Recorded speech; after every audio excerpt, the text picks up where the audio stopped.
Kita tahu sekarang ya, Indonesia di tangga yang ke-16 di dalam global firepower, kekuatan militer ataupun alutsista Indonesia tidak boleh dinafikan lagi. Dan kini katanya makin ganas di Asia, guys. Inilah kekuatan militer Indonesia terbaru 2021. Bagaimanakah kekuatan yang dikatakan semakin ganas tu, guys? Jom mari kita sama-sama tonton Direction bersama dengan saya. Jom.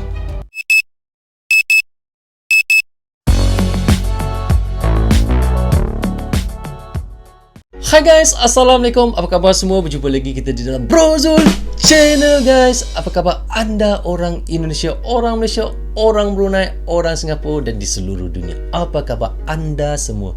Saya doakan semoga anda sentiasa sihat, sentiasa dalam rahmat Allah, sentiasa dalam lindungan Allah dan sentiasa diberkati oleh Allah SWT. Itulah sebab-sebabnya rezeki yang Allah berikan kepada kita, iaitu kesihatan dan umur yang panjang. Okey, hari ini saya ingin mereaction lagi satu lagi video daripada channel, iaitu Update Pro.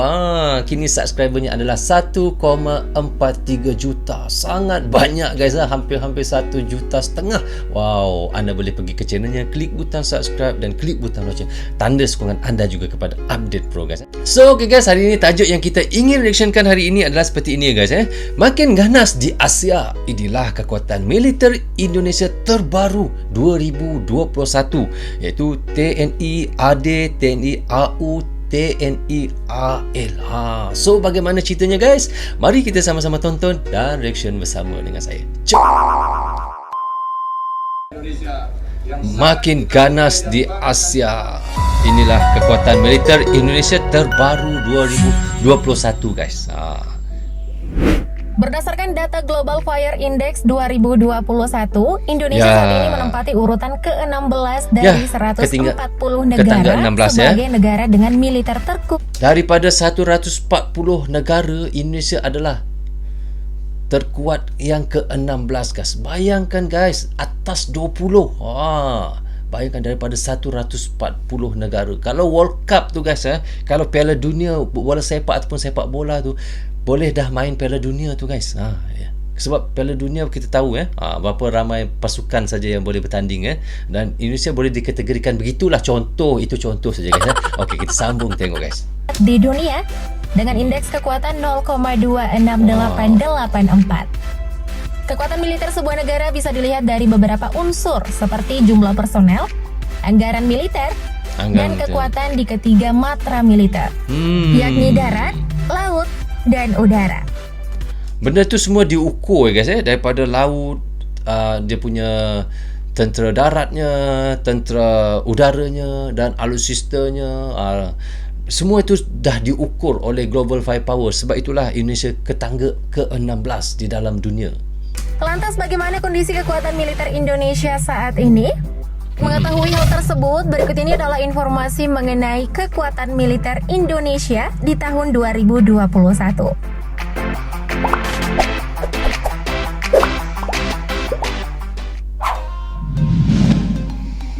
Jumlah personel. Kekuatan militer sebuah negara salah satunya bisa dilihat dari sisi sumber daya manusianya atau jumlah personel tentaranya.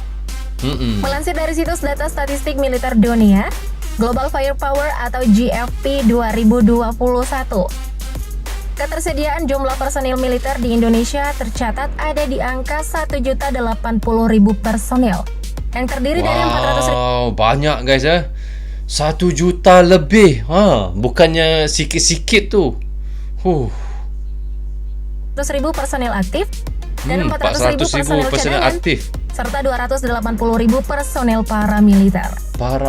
Jumlah personel militer aktif di Indonesia menempati urutan ke-13 dunia. Wow, yang aktif, guys, adalah menurutnya iaitu 13, nombor 13 di dalam dunia. Personel cadangan menempati urutan ke-15 dunia dan personel paramiliter menempati urutan ke-12 dunia. Jumlah personel militer menjadi pendukung utama kekuatan militer di suatu negara, terutama personel aktif yang siap langsung digunakan untuk pertempuran. Sedangkan kekuatan militer cadangan dapat dipanggil sesuai kebutuhan.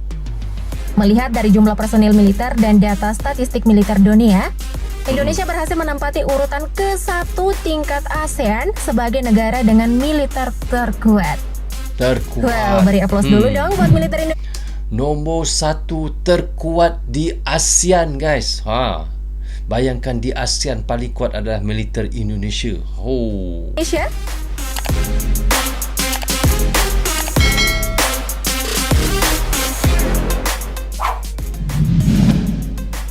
Anggaran militer. Anggaran militer ya. Kekuatan militer suatu negara dari sisi keuangan dapat dilihat dari belanja militer, utang luar negeri, cadangan devisa emas, serta keseimbangan daya beli. Selama 1 dekade terakhir, jumlah anggaran belanja pemerintah untuk urusan sektor pertahanan terus meningkat. Di tahun 2021, pos anggaran pertahanan dialokasikan sebesar 118,19 triliun rupiah. Wow, 118,19 triliun rupiah, guys. Dia punya perbelanjaan untuk alutsista saja. Ya Allah. Angka ini pun menempatkan Indonesia di posisi ke-31 dalam urusan belanja militer di dunia. Wow. Dan nomor 2 di Asia Tenggara. Nombor ke-31 belanja paling banyak untuk alutsista di dalam dunia. Nombor 31, guys. Dan di dalam Asia Tenggara, nombor 2 paling banyak membelanjakan untuk alutsista saja. Setelah Singapura. Nombor 1 memang Singapura lah. Singapura paling banyak. Masih kalah saing dong ya di lingkup ASEAN. It's okay, sebentar lagi memasuki tahun 2022. Berapakah alokasi anggaran militer dari pemerintah? Berdasarkan buku 2 Nota Keuangan yang dirilis pada 16 Agustus 2021, alokasi anggaran Kemenhan di bawah pimpinan Prabowo Subianto mengalami peningkatan sebesar 13,28% dari 118,2 triliun rupiah pada Outlook APBN 2021 menjadi 133,9 triliun rupiah pada RAPBN 2022. Sekejap, guys, kita ulang tengok tadi. 9 triliun rupiah pada RAPBN 2022. Nilai anggaran ini pun menjadi angka terbesar dalam sejarah anggaran militer. Sangat banyak, guys, menjadi anggaran terbesar dan sejarah perbelanjaan alutsista sahaja. Ya Allah. Indonesia. Anggaran ini pun rencananya akan dialokasikan untuk program modernisasi peralatan umum sistem persenjataan atau alutsista, non-alutsista, dan sarana prasarana pertahanan. Kendati demikian, hal ini menuai pro kontra dari masyarakat, mengingat kondisi negeri yang sedang bergelut dengan COVID-19 dan krisis ekonomi di kalangan masyarakat. Betul. Lalu dengan anggaran sebesar itu, urgentkah melakukan modernisasi alutsista untuk saat ini? Menurut kalian gimana? Komen di bawah ya. Ya.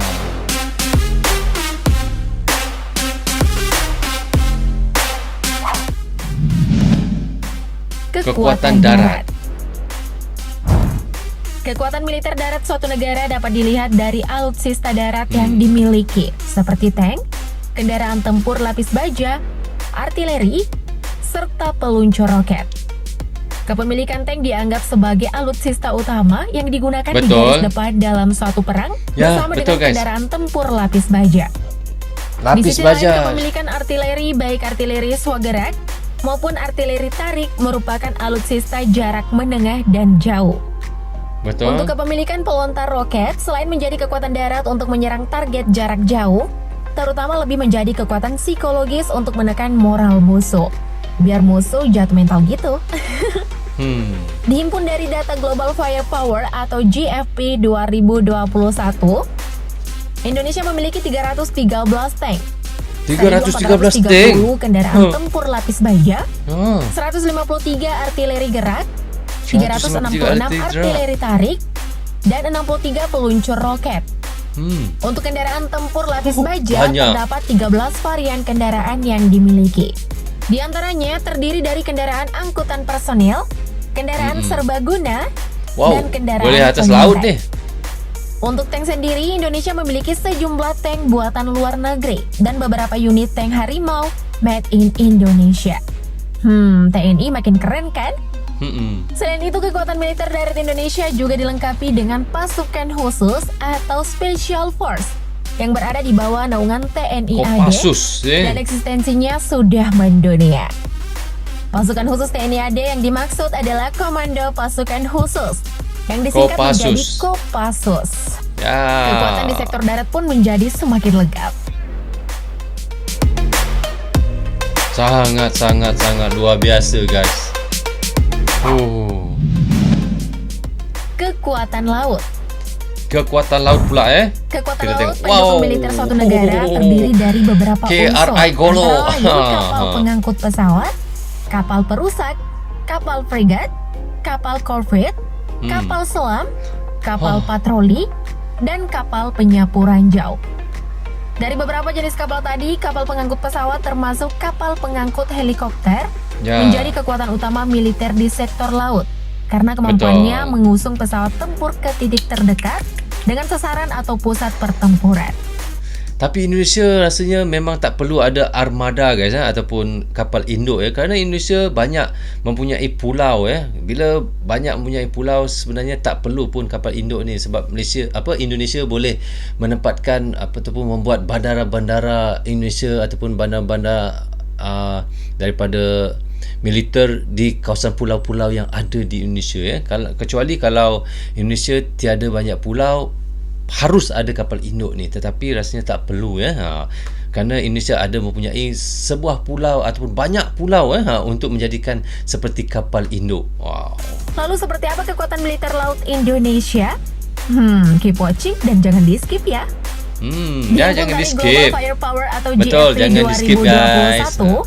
Di sektor militer laut, Indonesia memiliki 179 kapal patroli, 24 kapal korvet, 10 kapal penyapu ranjau. Kita ulang balik, guys. 9 kapal patroli, 24 kapal korvet, 10 kapal penyapu ranjau laut, 7 kapal fregat, dan 5 kapal selam yang kini tersisa 4. Sepeninggal kepergian KRI Nanggala 402. Lalu apakah itu sudah cukup? Sayangnya jumlah tersebut masih jauh dari kata cukup untuk kekuatan armada laut Indonesia. Mengingat Indonesia dengan wilayah laut terluas, di mana 70% wilayah terdiri dari laut, memiliki garis pantai sepanjang 81.000 km.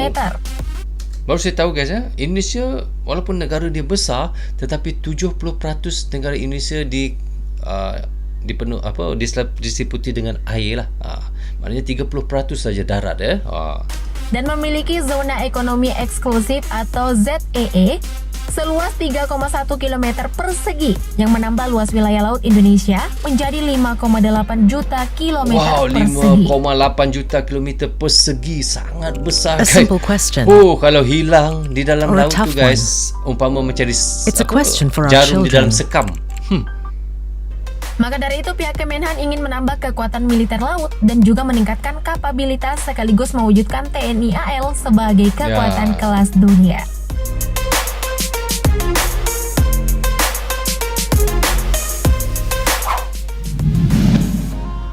Kekuatan udara. Kekuatan militer suatu negara juga dipengaruhi oleh kekuatan militer udaranya. Ya, betul. Kekuatan militer udara terdiri dari pesawat tempur, pesawat untuk serangan darat, Drone, pesawat angkut, pesawat latih, pesawat intai, pesawat misi khusus, helikopter, hingga helikopter tempur. Apache. Tak perlu Ya, disaksikan betul. lagi soal kekuatan Indonesia memang betul ada Apache 8 buah, guys. Betul 8 buah, guys. Kalau salah maafkan saya. tempur udara yang dimiliki Indonesia. Sederet data membuktikan bahwa Tentara Nasional Indonesia Angkatan Udara atau TNI AU bisa disebut sebagai Raja Armada Tempur Udara di Raja kawasan Armada Asia Tempur Tenggara. Udara. Dihimpun dan Raja Tempur Udara di Asia Tenggara, guys. Di Asia Tenggara, bayangkan Raja Tempur Udara. Maknanya dia nombor 1. Walaupun ada Singapura, tetapi Indonesia tetap nombor 1 di Asia Tenggara, Raja Tempur Udara. Global Firepower atau GFP 2021, Indonesia memiliki 41 pesawat tempur, 38 pesawat serbu, 64 pesawat transport, 109 pesawat latihan, 17 pesawat misi khusus, 1 kapal tanker, 188 helikopter, dan 15 helikopter serbu. Tapi tanker Selain dari satu kekuatan saja, alutsista, kekuatan militer udara Indonesia juga dilengkapi dengan pasukan khusus terlatih yang sudah mendunia. Jika kekuatan militer darat memiliki Kopassus dan militer laut memiliki Komando Pasukan Katak atau Kopaska dan Datasemen Jala Mangkara atau Denjaka. Dan Kekuatan militer udara juga memiliki pasukan khusus yang bernama Korps Pasukan Khas atau Korpaskas. Pasukan khas. Jadi kekuatan militer udara nggak kalah kerennya kan dengan dua matra TNI lainnya? Nah, Mimin kan udah ngasih informasinya nih. So, tanggapan kalian mengenai kekuatan militer Indonesia 2021 gimana? So, okay guys, kita dah reaction tadi bagaimana yang dikatakan oleh Update Pro, makin ganas di Asia. Inilah militer Indonesia terbaru 2021. Wow, memang sangat luar biasa guys. Semakin bertambah alutsistanya, semakin diremajakan dan banyak yang baru-baru alutsista Indonesia. So, kita pun memang tidak boleh nafikan lah, memang Indonesia memang nombor 16 di dalam dunia, iaitu di dalam global firepower. Bukannya carta-carta muzik-muzik yang seperti di Malaysia ataupun carta kaki lima guys. Ini adalah carta daripada global firepower guys. Daripada dunia punya mengatakan Indonesia iaitu tangga ke-16 dalam dunia. Memang sangat salute kepada Indonesia. Wow, begitulah seperti yang kita selalu reactionkan dan seperti saya reactionkan ya. Dan kita memang sangat tahu Indonesia memang sangat kuat di Asia Tenggara. Nombor 1 guys, bukan nombor 2, bukan nombor 3. Nombor 1 di Asia Tenggara, iaitu kekuatan alutsista ataupun militer Indonesia memang sangat kuat. So, kami orang Malaysia dan rakyat Malaysia pun sangat berbangga ada punya tetangga yang sangat hebat seperti Indonesia. Jika apa-apa berlaku pada Malaysia, insya-Allah Indonesia pasti boleh membantu Malaysia juga guys. Dan begitu juga Indonesia jika berlaku sesuatunya, dan pasti Malaysia akan membantu. Tetapi kita jangan risau guys, kerana Indonesia mempunyai rakyat yang begitu orang kata berjiwa, orang kata patriotik. Jika Indonesia diserang, rakyat Indonesia pun yang 300 juta orang itu sudah mampu untuk melawan musuh-musuh yang datang guys. So okay guys, sampai di sini saja untuk reaction saya kali ini. Semoga manfaat untuk kami di Malaysia dan untuk anda di Indonesia juga. Jika berhenti menyokong Brozul Channel, tanpa sokongan anda tiadalah Brozul Channel di dalam YouTube ini. Bagi anda yang suka dengan cara saya reaction, anda boleh klik butang subscribe dan klik butang loceng, tanda sokongan anda juga kepada Brozul Channel. Saya minta maaf sekiranya ada tersilap kata dan tersilap cakap sepanjang saya melakukan reaction kepada anda guys. So jaga diri anda, keluarga anda, terutamanya anak isteri anda. Assalamualaikum. Bye bye.